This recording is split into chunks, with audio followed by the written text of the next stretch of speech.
శ్రీమాత్రే నమః. జయ గురు దత్తాత్రేయ నమః. ఈ వీడియోలో మనం కుంభరాశి వారికి సెప్టెంబర్ నెల మాస ఫలితాలు తెలుసుకుందాం. ఈ నెల ఈ రాశి వారికి ఈ నెల ప్రారంభంలో సప్తమ స్థానంలో ఏర్పడినటువంటి బుధాదిత్య యోగం. అంటే దీనివల్ల ఏమవుతుందంటే మీలో ఉన్నటువంటి టాలెంట్కి చాలా గుర్తింపు రావడం జరుగుతూ ఉంటుంది. చేసే ప్రయత్నాలు మీకు సక్సెస్ఫుల్గా ముందుకు వెళ్ళడం జరుగుతూ ఉంటుంది. అంటే సప్తమం అన్నది ఏంటంటే దశమాతు దశమం కాబట్టి ఉద్యోగ సంబంధించిన విషయాల్లో మీ ప్రయత్నాలు నెరవేరుతాయి. ఉద్యోగంలో చాలా స్ట్రిక్ట్గా నిర్వహిస్తారు. అంటే వ్యాపారం అయినా ఉద్యోగం అయినా కంపల్సరిగా వృత్తిపరమైన అభివృద్ధి, కొంత ప్రోత్సాహం మీకు లభిస్తుంది. కొన్ని కొత్త అవకాశాలు ఈ నెలలో మీకు రావడం జరుగుతూ ఉంటుంది. అలాగే వివాహ సంబంధించిన విషయాలు, పంచమ స్థానంలో గురువు, పంచమాధిపతి సప్తమాధిపతితో కలిసి ఉండడం వలన వివాహ ప్రయత్నాలు ఫలిస్తాయి. ఎస్పెషల్లీ ముఖ్యంగా మీరు ఏదైనా ప్రేమ వివాహంలో మీరు ఇష్టమైన వారిని పెళ్లి చేసుకోవాలి అంటే ఆల్రెడీ మీరు పరస్పరం ఒకరికొకరు ఇష్టపడుతున్నారు. ఈ సమయంలో మీ ప్రపోజల్ని పెద్దవాళ్ళకి చెప్పి వివాహానికి అంగీకారం తీసుకోవచ్చు. లేదా కొత్తగా మనం ఏమన్నా ప్రపోజ్ చేయాలి, పలానా వారిని పెళ్లి చేసుకుంటే బాగుంటుంది అన్న విషయంలో మీరు ఈ సమయంలో ప్రపోజ్ చేసినా కూడా కంపల్సరీగా మీ యొక్క మనసులో ఉన్నటువంటి కోరిక తప్పకుండా నెరవేరడం జరుగుతూ ఉంటుంది. మరీ ఆలస్యం చేయకుండా ఈ నెల 15వ తారీఖు లోపల మీ యొక్క మనసులో మాట అవతల వారికి తెలియజేస్తే దానికి భగవంతుని యొక్క ఆశీస్సులు కూడా కంపల్సరీగా లభిస్తూ ఉంటుంది. ఇక మనకి శుక్రుడు ఈ నెల ప్రారంభంలో శుక్రుడు 6వ స్థానంలో సంచరిస్తున్నాడు. అంటే ఉద్యోగపరంగా చాలా పోటీ ఏర్పడుతుంది. స్త్రీలతో విరోధం లభిస్తూ ఉంటుంది. రుణాలు తీర్చే ప్రయత్నంపై కొంత ఒత్తిడి ఏర్పడుతూ ఉంటుంది అన్నమాట. దానికి బాగా మీరు ఎవరికైనా ధనం ఇవ్వాల్సి ఉన్నా, ఏదైనా ప్రామిస్ చేసి ఉన్నా, అంటే కేవలం మీ కుటుంబ సభ్యులకు కూడా మీరు ఏదో ఇవ్వాలి, చెయ్యాలి అనే ఒక బాధ్యత ఉంటుంది. పిల్లలకి పెళ్లి చేయాలి, వాళ్ళకి ఏదో పొలం సంబంధించిన కార్యక్రమాల్లో ధనం ఇవ్వాల్సి ఉంటుంది. అంటే ఇది ఒప్పుకుంటారు కదా. ఇవన్నీ ఇవ్వకపోవడం వలన మీ కుటుంబంలో ఉన్నటువంటి స్త్రీలతో, అంటే మీ కూతురుతో అవ్వచ్చు, కోడలతో అవ్వచ్చు, భార్యతో అవ్వచ్చు, ఈ విధంగా స్త్రీలతో విరోధాలు వచ్చే అవకాశం ఉంది. అంటే అందులో మిగతా వాళ్ళు కూడా కట్టడం వలన కొన్ని విభేదాలు, అంతరకంగా మీ కుటుంబ స్త్రీల మధ్య విభేదాలు రావడం వల్ల అది మీపై ఎక్కువ ప్రభావం చూపడం జరుగుతూ ఉంటుంది. దాని తర్వాత ఇంచుమించుగా సెప్టెంబర్ 14 తర్వాత శుక్రుడు కూడా సప్తమ స్థానంలోకి రావడం వల్ల కొన్ని విషయాల్లో పరిష్కారం అవుతాయి. అలాగే మీ యొక్క సమస్యల పరిష్కారానికి మీ భార్య కానీ అంటే భర్త కానీ సహకరిస్తారు. స్త్రీలకి విలువైన ఆభరణాలు లభిస్తాయి. ఎస్పెషల్లీ ఈ సమయంలో స్త్రీలకి కొత్త ఉద్యోగ ప్రయత్నాలు ఫలిస్తాయి. వాళ్ళు ఏదైనా ఉద్యోగం మారాలన్నా, కొత్తగా వ్యాపారం చేసుకోవాలన్నా ఈ సమయంలో కంపల్సరీగా మీరు ముందుకెళ్ళవచ్చు. ఇక అష్టమంలో కుజగ్రహ సంచారం కొంతవరకు ఉద్యోగంలో సడన్గా ఉద్యోగంలో ఇబ్బందులు వస్తూ ఉంటాయి అన్నమాట. ఉద్యోగం పోవడం కానీ మారడం కానీ తప్పదు. దశమాధిపతి అష్టమంలో ఉన్నాడు. దశమంలో ఉన్న కుజునిపై శని దృష్టి పడుతుంది. ఈ కారణం వల్ల ఉద్యోగ భద్రత కోసం మీరు చాలా జాగ్రత్త తీసుకోవాల్సి ఉంటుంది. ఏమాత్రం అశ్రద్ధ చేసినా ఉద్యోగపరమైన ఇబ్బందులు ఎదుర్కోవడం, ఉద్యోగపరమైన సమస్యలు ఈ నెల 13వ తారీఖు లోపల వచ్చే అవకాశం ఉంది. అలాగే 13 తర్వాత ఈ మళ్ళీ యశస్తిగా అష్టమంలో ఉన్నటువంటి కుజుడు భాగ్యంలోకి రావడం వల్ల కొంతవరకు ఇటువంటి సమస్యలు ఏమన్నా పరిష్కారం అవుతాయి. అలాగే కుజుడు అష్టమంలో ఉన్నప్పుడు సడన్గా ప్రమాదాలు కానీ జరగచ్చు. అందువలన ఏదైనా వాహనాలు వేగంగా నడుపుతున్న వాళ్ళు, ప్రమాదకర వృత్తుల్లో ఉన్నవాళ్ళు జాగ్రత్తగా వ్యవహరించడం మంచిది. ముఖ్యంగా ఏంటంటే ఈ కుటుంబ విషయాల్లో చాలా జాగ్రత్తగా ఉండాలి. ఈ కుంభరాశి వారు కుటుంబ స్థానంలో శని వక్రగమనం ఉండడం వల్ల కుటుంబంలో సంబంధం లేని వ్యక్తులు ఏదో విధంగా మీ కుటుంబ సభ్యుల్ని రెచ్చగొట్టి ఇబ్బందులను కలిగిస్తూ ఉంటారు. మీకు వచ్చినటువంటి ఆదాయాన్ని పాడు చేసే ప్రయత్నం చేస్తూ ఉంటారు. కుటుంబ విచ్ఛిన్నానికి చాలా వరకు ఇతరులు అందులో ఇన్వాల్వ్మెంట్ అయ్యి కుటుంబాన్ని ఎడగొట్టే ప్రయత్నాలు చేస్తూ ఉంటారు. అయితే వ్యక్తిగతంగా మీరు కూడా కొన్ని సందర్భాల్లో కుటుంబానికి దూరంగా వెళ్ళవలసి ఉంటుంది. అంటే ఏదో ఉద్యోగం రావడం వల్ల, విదేశీ అవకాశం రావడం వల్ల, వేరే వారి బాధ్యతల వల్ల మీరు కంపల్సరీగా కుటుంబానికి దూరంగా వెళ్ళడం జరుగుతూ ఉంటుంది. మరి ఈ కారణం వల్ల మీరే కుటుంబాన్ని ఒక చోట ఉంచి మీరు ఉద్యోగపరంగా దూరం వెళ్ళినప్పుడే కొంతవరకు ఉండే అవకాశం ఉంది. లేని సందర్భంలో మీ కుటుంబంలోని వారు బయటికి వెళ్ళచ్చు. ఇవన్నీ కాకుండా మీరే బయటికి వెళ్తే హ్యాపీగా ఉండే అవకాశం ఉంది. బట్ ఏదైనా కుటుంబ విషయాల్లో నిదానంగా ప్రశాంతంగా ఆలోచించి నిర్ణయం తీసుకోండి.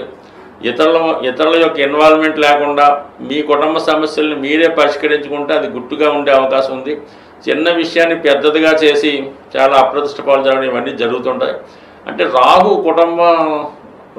ఇప్పుడు రాశిలో ఉండడం వల్ల మీరు కూడా కొన్ని సందర్భాల్లో అనవసర ఆవేశాలకి అనవసర ఆలోచనలకు గురవుతుంటారు. మీ మీద కూడా ఇతరుల ప్రభావం కనబడుతూ ఉంటుంది. కాబట్టి ఈ రాహు శని రెండు కూడా ఈ కుంభరాశి వారి మీద తీవ్రమైనటువంటి ప్రభావాన్ని చూపుతూ ఉన్నాయి. ఈ పాపగ్రహాల ప్రభావం ఎవరు మంచి చెప్పినా మీరు బేగా వినలేకపోతూ ఉంటారు. అదే చెడ్డ చెప్పినప్పుడు దాన్ని బేగా అమలు చేయడం జరుగుతూ ఉంటుంది. సో ఏదైనా ఎల్లకాలం జీవితం ఒకేలా ఉండదు. చాలా కాలంగా మీరు అందరికీ మంచి చేశారు, అందరి బాధ్యతలు నిర్వర్తించారు, అందరినీ అభివృద్ధిలో తీసుకొచ్చారు. కానీ వాళ్ళు మళ్ళీ మీకు తిరిగి ఉపయోగించాలన్నటువంటి రూల్ అయితే ఏముండదు. ఇంకా మీ బాధ్యత ప్రకారం మీరు వాళ్ళని పెంచారు, పోషించారు, పెద్దవాళ్ళని చేశారు, బయట వాళ్ళని పెంచారు. అంటే వాళ్ళు మిమ్మల్ని చూడాలని రూలే ఉండదు. కాబట్టి మీరు దాన్ని అర్థం చేసుకొని జరిగిపోయింది గర్హా పెట్టి జరగబోయే దానికోసం ఆలోచించి మీ జీవితాన్ని మీరే ముందుకు తీసుకెళ్ళి మీ బతుకు మీరు బతుకుతేనే ఈ సమయంలో హాయిగా ఉంటుంది. ఎప్పుడో నేను చేశాను ఇప్పుడు నాకేమంటే అది ఇవ్వడం కుదరదు తప్ప పైవచ్చు బంధుత్వాలు పాడయ్యే అవకాశం ఉంది. అంటే ఈ గ్రహాల పరిస్థితి ఆ విధంగా ఉంది. సో దానివల్ల ఏంటంటే కొద్దిగా నిదానంగా వ్యవహరించండి. అయితే మీ యొక్క జీవన విధానానికి ఎటువంటి ఇబ్బంది ఉండదు.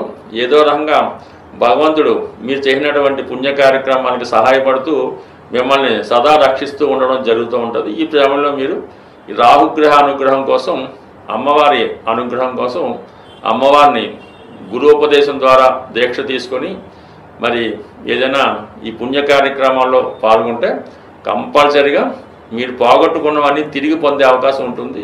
జ్యోతిష శాస్త్రం ప్రకారం జాతకంలో ఉన్నటువంటి దోషాలు అవి గోచారరీత్యా వాటిని అమలు చేయడం జరుగుతూ ఉంటుంది. ఇటువంటివే మనకి అష్టమ శని, ఏలినాటి శని, సర్పదోషం ఇటువంటి దోషాలు పరిష్కరించుకోవడానికి ప్రతి నెలలో కూడా ఏదో ఒక కొన్ని అవకాశాలు మరి ఆ దేవతలు మనకి అనుగ్రహించడం జరుగుతూ ఉంది. అందులోనే ముఖ్యంగా ఈ మాస శివరాత్రి, సంకష్టాల చతుర్థి లాంటివి ప్రతి నెల రావడం జరుగుతూ ఉంటుంది. అయితే జాతకంలో ఉన్నటువంటి ప్రధాన దోషాలు పితృదోషాలు. ఈ పితృదోషాలు జాతకంలో ఉన్నప్పుడు అవి ఒక కుటుంబం ఉన్నప్పుడు ఆ కుటుంబంలో నలుగురు అన్నదమ్ములు, నలుగురు అక్కచెల్లెలు ఉన్నప్పుడు అందరి మీద దాని ప్రభావం అయితే ఉండదు. ఎవరో కొందరి మీదే ఆ పితృదోష పరిహారం రావడం జరుగుతూ ఉంటుంది. దీని కారణం వల్ల రిపీటెడ్గా జరుగుతూ ఉంటాయి. రిపీటెడ్గా అబార్షన్లు రావడం, రిపీటెడ్గా ఇంట్లో ఎవరో ఒకరు దుర్మరణం పాలవడం జరుగుతూ ఉంటుంది.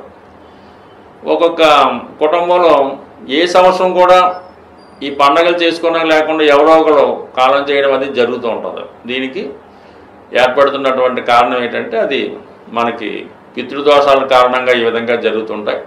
అలాగే ఒక ఇంట్లో నిరుద్యోగులు ఎక్కువ మంది ఉన్నారు, పెళ్లి కాకుండా ఉండిపోతున్నారు, వంశం అంతమైపోతుంది, ఇవి కూడా అదే కారణం అవుతుంటుంది.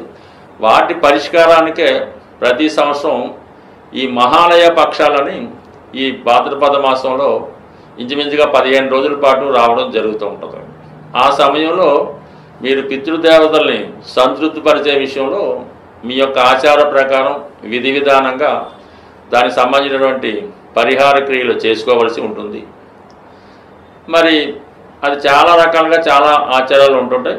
వెరీ సింపుల్గా చేసుకోవాలనుకుంటే గోవుకి సేవించడం, గోవుకి తగు విధంగా మరి ఆహారం సమర్పించడం లాంటివి చేసుకోవడం. కానీ ఇదంటే ఎవరైతే మీ పెద్దలు ఏ వయసులో అయితే వాళ్ళు చనిపోవడం జరిగిందో ఆ వయసులో ఉన్న వాళ్ళని సెలెక్ట్ చేసుకుని వాళ్ళకి చక్కగా మంచి వస్త్రాలు అవి పెట్టి వారికి భోజనానికి అవి ఏర్పాటు చేసి కొంత బహుమతి రూపంలో ఇవ్వడం వల్ల కూడా ఆ పితృదోషాలు చాలా వరకు పరిష్కారం అవ్వడం జరుగుతూ ఉంటుంది.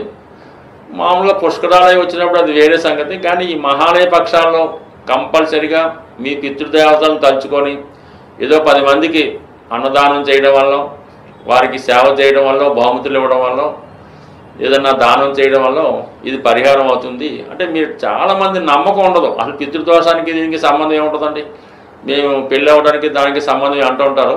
ఇది అనుభవించిన వాళ్ళకి తెలుస్తుంటుంది తప్ప మామూలుగా కవులు చెప్పేవాళ్ళకైతే కాదు. ఒకసారి 10 మందికి చేయడం వల్ల నష్టమైతే లేదు, కనీసం మీరు కాకపోయినా మీ తర్వాత తరమైనా బాగుంటుంది. కాబట్టి కంపల్సరిగా మీరు ఈ నెలలో వస్తున్నటువంటి మహాలయ పక్షాలు విధి విధానంగా మీకు ఎంత తాహత ఉంటే ఎంత సహకరిస్తే అంతే చేయండి. పెద్ద ఎక్కువేం అక్కర్లేదు, ఒక వ్యక్తికి చేయండి చాలు సరిపోతుంది. బట్ ఏదైనా మనం చేసిన దాన్ని బట్టే భగవంతుడి యొక్క ఫలితం కూడా ఉంటుంది. పితృదేవతలు అన్నా కూడా కేవలం భగవంతుడితో సమానంగానే ఉంటారు తప్ప వాళ్ళేం పర్టికులర్గా ఏం కాదు. ఇదంతా కూడా సమాజం యొక్క శ్రేయస్సు కోసం, మన యొక్క మంచి కోసం మన ఋషులు మనకు నిర్ణయించారు. ఆ ఋషుల యొక్క గోత్రంతో మనం వెళ్తున్నాం కాబట్టి ఇది సదా ప్రతి ఒక్కరి మీద దీని ప్రభావం చూపుతుంటుంది. అది ఎల్లవేళ చూపించాలని రూల్ లేదు, ఎప్పుడో ఒకసారి దాని ప్రభావం వస్తుంటుంది. దాన్ని కొంతమంది బలవుతుంటారు.